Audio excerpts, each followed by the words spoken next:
Hello, I'm Jody Wolf, and you're watching EXPOZ on December 17, 2012, 2 a.m. Birmingham, Alabama. Topic: the Annunaki, Nephilim, December 21, 2012, Part 3, and I believe this is the end of it. But I'm going to overlap a little bit where I left off at the very end of Part 2 to bring that together. So those who followed the 200 that fell from grace, those who followed, some of which are with them underground, but the others are still here today and are far more active in mixing DNA and new creations that we will one day see.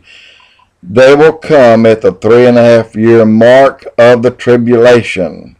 Millions upon millions will come, and those who have been left behind the rapture will be hunted down. And guess what? With that goes torture with millions of humans, and that will hit an all-time high. These are the evil of the evil, y'all. And I just wonder how they might somehow, some way, even though small or big, blend in with those today whose God and religion, I'm talking about Islam and the Muslim world. So, okay, where is Nibiru? It has been spotted, and we are not being told. The location could still be beyond Pluto, or is it one of the two that are close to the sun today? This would be a great place to hide until God calls it to rain down asteroids or space rock or whatever that will poison most of the water. Again, when I said, where's Nibiru today, I could have very well said, where is Wormwood today?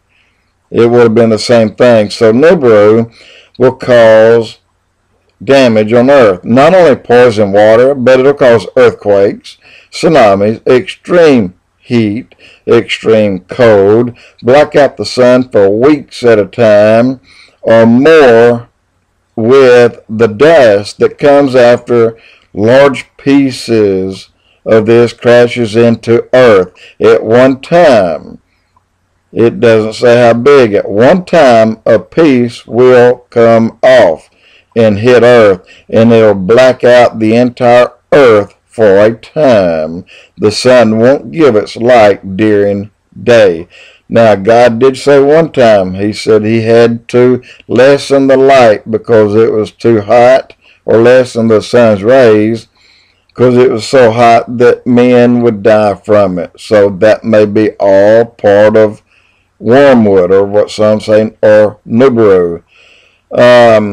Again, and if you have something a mile, it could do that. If it's 3 miles or more, well, I can see that it would completely destroy Earth. I mean, just blow it apart. So again, that will not happen. God said we live in a world without end. Will the saved be in danger? And I say yes, until we are removed by Jesus. The Bible also says the rain will fall on the just and on the unjust. Tornadoes, all disasters like floods, wildfires, automobile wrecks, sicknesses, droughts, plagues, and more will hurt any and everyone that is in the path of destruction. We who are saved in ways we don't know, like personally, I know that I've been saved a number of times from injury or death. And I know I should have died on some of these occasions. So now, what about the aliens? There are none. There never have been any.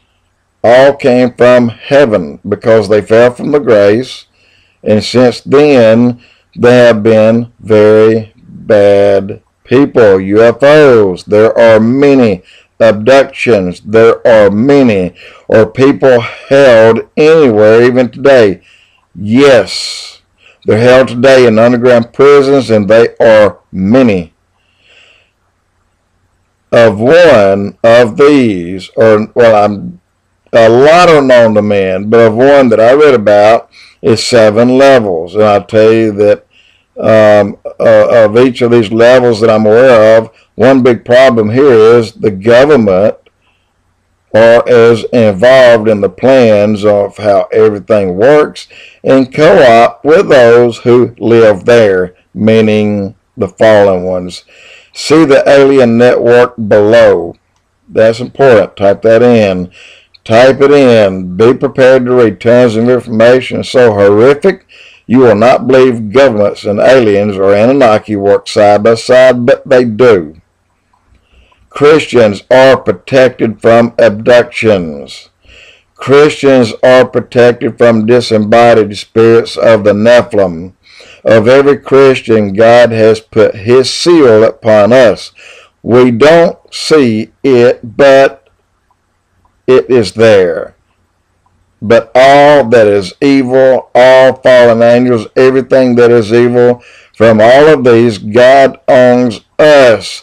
We are off limits to the horrible evil that lies just under our feet. And those that are living on these other planets, they fear us. They know God will take them even before their time and remove them from earth. God's angels are with you and me always. All right, and the Sumerians were the first people to really interact in a way so that they were given people for knowledge. And if you go back to the Mayan ruins, you go back to the ruins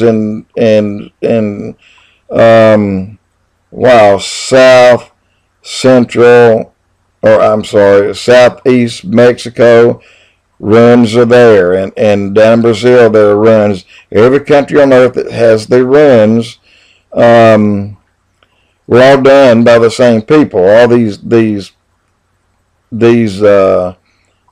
pyramids are all built by the same people. The Sumerians were the first people to interact with Anunnaki, and it was in Iraq. So was Eden. It was in Iraq. I will do a Sumerian and the works of it one day, and you'll understand what I'm talking about.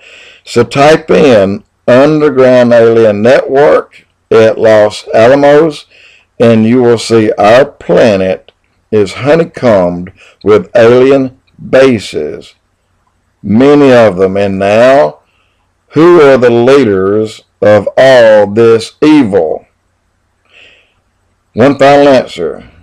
The leader of everything underground and evil is Satan. Jody Wolf, EXPOZ.